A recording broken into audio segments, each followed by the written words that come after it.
मैं वो करने जा रहा था जिसकी कल्पना शायद इंसानियत ने कभी की ही ना हो। मैं अपनी पत्नी कार्ला को उसकी ज़िंदगी वापस देने जा रहा था।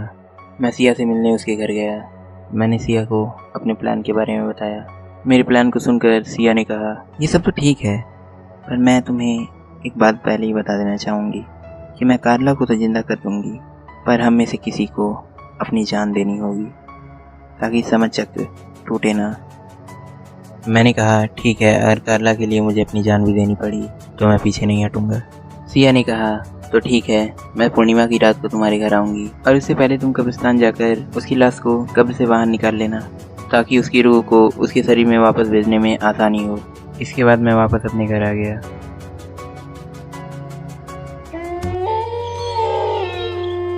फाइनली वो दिन आ ही गया जिसका मुझे बेसब्री से इंतजार था।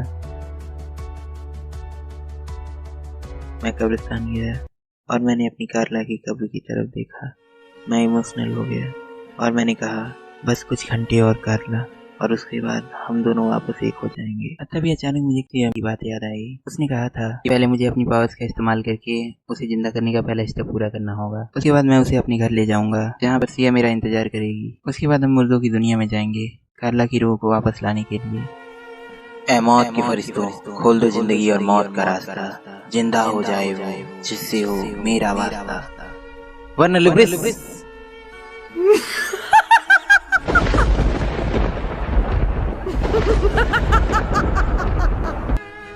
मैं उसे लेकर अपने घर आया। कार्ला भी बेहोश थी। जब मैंने उसका मासूम चेहरा देखा तो मेरी आंखों में आंसू आ गया। मैंने सिया को अपने घर आने के लिए मैसेज कर दिया। तभी अचानक मेरी नज़र कार्ला पर गई। वो होश में आ रही थी। मेरी खुशी का ठिकाना नहीं था। मैं जैसे ही उसके करीब गया, कार्ला उठी और उसने मुझे धक्का दे दिया। मुझे मजबूरन कार्ला का हाथ बांधना पड़ा। जब मैंने कार्ला को ध्यान से देखा तो मुझे ऐसा लगा कि वो कार्ला नहीं थी, बल्कि ये उसका सिर्फ शरीर था। आत्मा तो कहीं और थी। सिया मेरे घर आई। हम लोग अभी कार्ला को बचाने की बात ही कर रहे थे कि हमने देखा कि कार्ला के हाथ में एक गन है।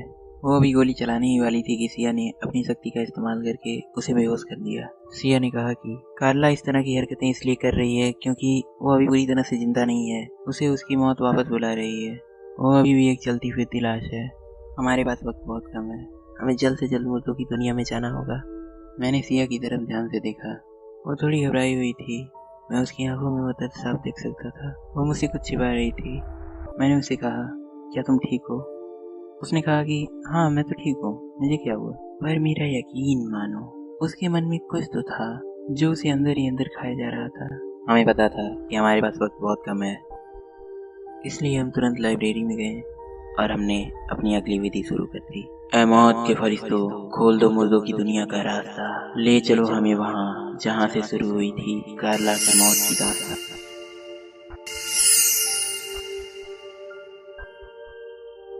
और जब हमारी आँख खुली तो हमने देखा कि हम मुर्दों की दुनिया में आ चुके थे। मुझे इस बात की बहुत खुशी थी कि अब मैं कार्ला को जिंदा कर सकूंगा। सिया ने मुझसे कहा, हमारे पास वक्त बहुत कम है, हमें जल्द से जल्द कार्ला की आत्मा को ढूंढना होगा ताकि हम उसे उसके शरीर में वापस भेज सकें। और हालांकि हमें उसे ढूंढने की कोई जरूरत नहीं थी क्योंकि ये मैंने पहले ही पता लगा लिया था कि वो हमें मुर्दों की दुनिया में कहाँ मिलेगी। हम तुरंत लैब की तरफ निकल गए जहाँ पर कार्ला उस नरभक्षी डॉक्टर और जादूगरनी की बात सुन रही थी। हालांकि हमने उन सबको पहले ही मार दिया था।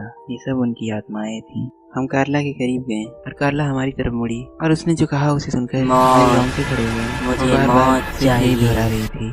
ऐसा लग रहा था कि उसे पता है कि हमने उसे जिंदा करने का पहला स्टेप पूरा कर दिया है। सिया ने कहा, हमारे पास टाइम बहुत कम है, हमें जल्द से जल्द कार्ला को लेकर यहाँ से निकलना होगा। हम उसे किसी तरह बाहर लेकर आए, पर बाहर आने के बाद भी वो सिर्फ एक ही बात दोहरा रही थी। ये सब बहुत अजीब था क्योंकि एक वक्त के लिए मुझे ऐसा लग रहा था कि मैं अपनी कार्ला से नहीं बल्कि उसी की तरह दिखने वाली किसी गुड़िया से बात कर रहा हूँ। सिया ने कुछ मंत्र पढ़ा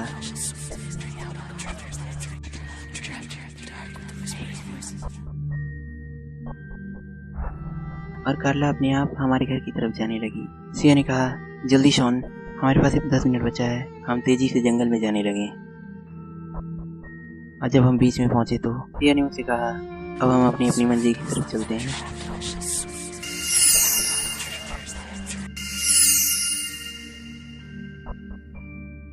और जब मेरी आँख खुली तो मैंने देखा कि सिया वहाँ पर नहीं थी। मैंने सिया को बहुत ढूंढा और उसे आवाज़ भी लगाई, पर अफसोस कि वो मुझे कहीं नहीं मिली।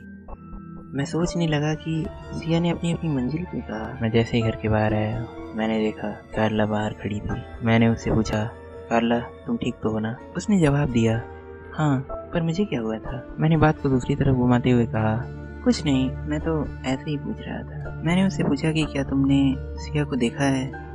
क्या वो यहाँ पर आई थी?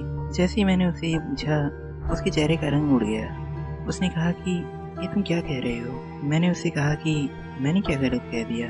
और उसके बाद जो उसने कहा उसे सुनकर मेरे पैरों तले जमीन खिसक गई। उसने कहा कि क्या तुम्हें नहीं पता कि सिया की मौत को आज लगभग 1 महीना हो गया है? मैं समझ गया कि सिया ने हमारी खुशी के लिए अपनी जान दे दी। आज इस बात को 2 साल बीत चुके हैं। मेरे सर ने सही कहा था कि मौत को धोखा देना इतना आसान नहीं, क्योंकि आज भी जब मैं कार्ला से बात करता हूँ तो वो एक ही चीज बार बार दोहराती है, मौत, मुझे मौत चाहिए।